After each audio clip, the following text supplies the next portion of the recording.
Internal combustion engines all suffer from the same problem, heat management. The air-fuel ratio that's burned is super powerful, but it's also super hot, and if the engine doesn't have a way to deal with this excess heat, well, it's sure not going to last very long.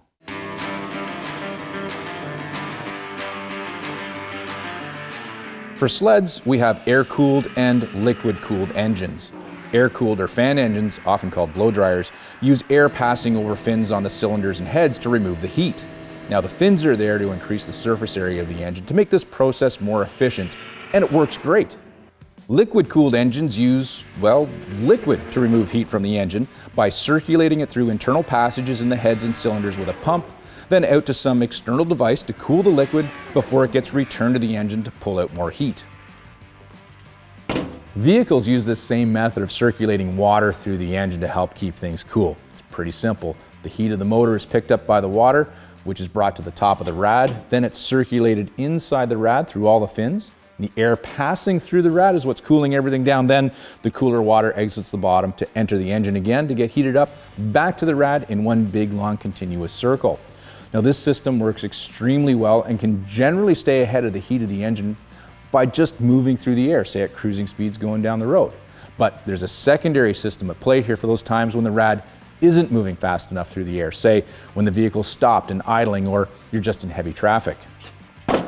There's a mechanical fan on the back to physically pull air through the rad to make sure it can stay ahead of the heat of the engine. In a snowmobile, there's a very different way of removing heat. Sleds use a heat exchanger that relies on snow and ice bits whipped up by the track to land on these heat exchangers that are found in the tunnel, in the bulkhead in the center of the chassis, or even under the running boards. Now these things are finned to increase their surface area and efficiency, but unlike a rad that can cool by air, these heat exchangers rely on the physical contact of the snow and ice to remove the heat of the engine. In normal operating conditions, this system works very well, but has one drawback. Unlike a rad in a car that uses a fan to pull extra air through it when it's needed, there is no extra device on a snowmobile to compensate when there isn't enough snow or ice dust coming in contact with the exchangers. Usually this isn't a problem, but there's a few times when it is, like say if you're traveling across a frozen lake with absolutely no snow on it and you're on glare ice, or maybe you're on really hard packed trails that have thawed and then frozen again overnight. Maybe you got to grind down the gravel shoulder of a road. There's definitely no cooling there.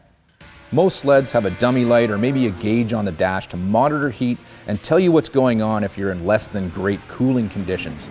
But when that light does come on, you better be looking for snow, and quickly, because it's a quick trip from the light coming on to engine damage being done due to overheating.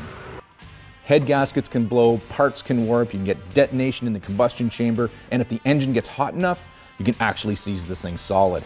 All very expensive problems to deal with. And not only is snow and ice dust needed to cool the engine, this stuff is also needed to cool and lube the track system. Without enough getting in here, the friction of the track clips running along the plastic high-fax can get so hot, it can start to melt. Now I'm sure you've all smelt that plastic smell coming from under your sled. That's the high-faxes getting warm. But at this point, your track clips are also getting hot enough that potentially they can be doing damage to the track, like melting the rubber or heat damaging the fiberglass reinforcing rods, making them prone to failure down the trail somewhere. Not good. So if you do smell that high-fax plastic smell, get to snow and get there quickly, and do it before you stop as well, because at this point your track clips are already hot enough that if you do stop, they're going to melt themselves into the high-fax, basically welding everything together. If you get into this situation, there's only one way to solve it. Throw your sled up on the side and try to rip that track off the high-fax. It's not easy to do, and if you're successful though, it will sound like a zipper coming apart. Fun times. Now, you might be wondering if there's a solution to this problem, and there is, and it's an ice scratcher like this one. Wow, that was a huge build-up to this simple fix, but the humble ice scratcher can save you a ton of money when it comes to keeping your sled cool. But there is one problem with this style of design, and they can break.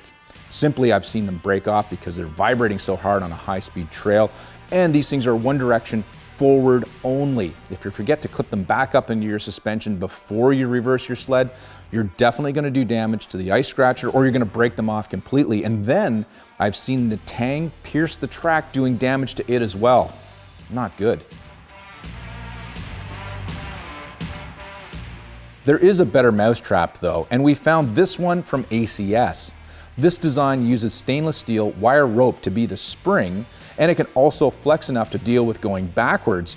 The other thing I like about this scratcher is they're built by a thriving small business located not far from the STV World Headquarters, and they were designed by someone you might not expect to design a solution for a snowmobiling problem. Now, because they're located so close to us, we decided to pick these scratchers up in person and check out their facility.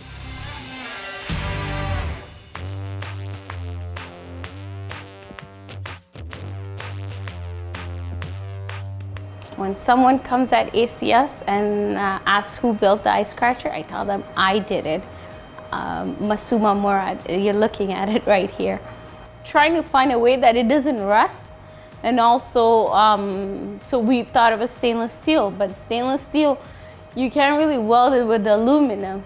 So designs and trials, then I came up with a wire rope of the stainless steel 316. So we thought to put it together, and that's how we built it. Besides the ice scratcher, besides the clutch pullers, we do have helixes, spring pullers, washers. We have many pieces and parts, accessories for the sleds.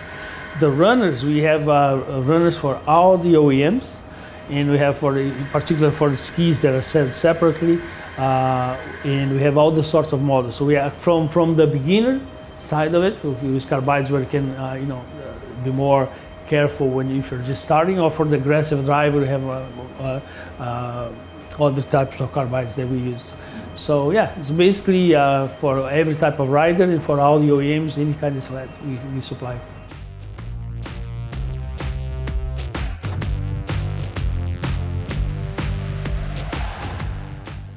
Now I've gone ahead and installed a set on my old Indy here. Now these things come in a whole bunch of different colors, and I think the red looks good on the machine.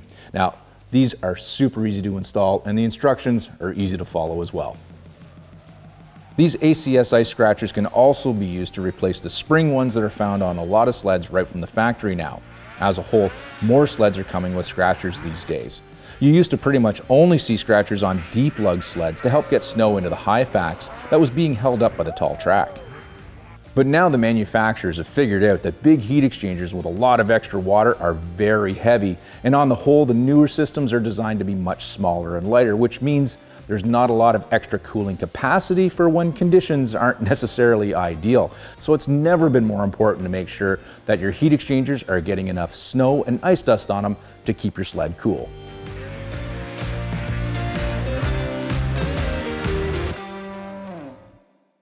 So I hate to admit this because it makes me feel a bit old, but I've owned this Indy 650 for 30 years now, and I do plan on owning it for another 30 if I can. Now, I don't ride it much, but I do love the sled, although with the popularity of greasy old triples sort of being the next big thing in relatively inexpensive vintagey old sleds to ride, I do plan on spending more time riding it.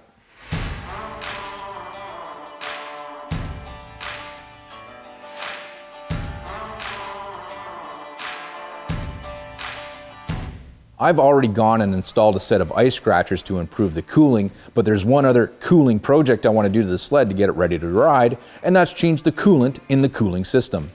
I know for a fact the antifreeze in this sled is factory fresh from 32 years ago, and there's also a debate about how long the coolant lasts, even the lifetime stuff, but I'm thinking after 32 years, it could probably be changed out. Antifreeze technology has also improved a little in 32 years, and I've chosen to go with a product that's formulated specifically for snowmobiles. I know that because there's a picture of a snowmobile on the bottle. To replace the old coolant in the 650, or any snowmobile for that matter, you first have to drain the old stuff out, which isn't always easy on a snowmobile. You may have to drain the system from a couple of places, and be ready for a spill because coolant tends to get everywhere. Also, this old coolant is nasty stuff and needs to be disposed of properly. Don't mix it with any other oils, so keep it in a separate jug to get rid of. Also, this stuff is highly toxic to pets, so make sure nothing can get into it when you're not looking. Next, because I care, I want to flush out all that old coolant, plus I happen to have some cooling system cleaner in the pit box, so I'm going to use a little bit of that, and distilled water to fill this system back up full again. Then I'm going to run the engine in order to circulate the flush. Just remember, if you're going to do this, you have to get the engine up to operating temperature to open up the thermostat in order to circulate the flush through the entire system. This is a rinse and repeat process, so I'm going to flush the sled one more time using straight up distilled water. Now I'm using distilled water to keep as many minerals out of the system as possible to prevent issues down the road like corrosion. Also, because during each flush you're getting the sled back up to operating temperature, let it cool off before you remove the cap. Otherwise, you could end up seeing Old Faithful right in front of your eyes and potentially getting severely burned by the hot water. With the flushes done, I'm going to fill the system for the last time with coolant from Engine Ice. This product comes ready to use right out of the bottle. It's not a typical antifreeze concentrate that would have to be mixed with additional water. I like this pre-mixed stuff because there's less of a chance of me messing up the ratio, which could compromise its freezing point. That, in this case, is rated at -45°F. The Engine Ice proprietary formula also has superior heat transferability, improving the efficiency of your cooling system, which means more consistent horsepower. The Engine Ice formula also has the best corrosion protection to give your cooling system and its components a long life. It's also non-toxic, phosphate-free, and biodegradable, which means it's more environmentally safe than traditional glycol coolants.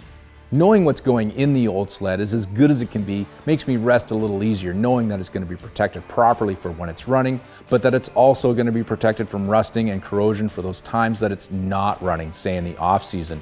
Now in the past, that off-season has lasted years and years for the 650. Going in the future though, this thing isn't going to be sitting around much at all.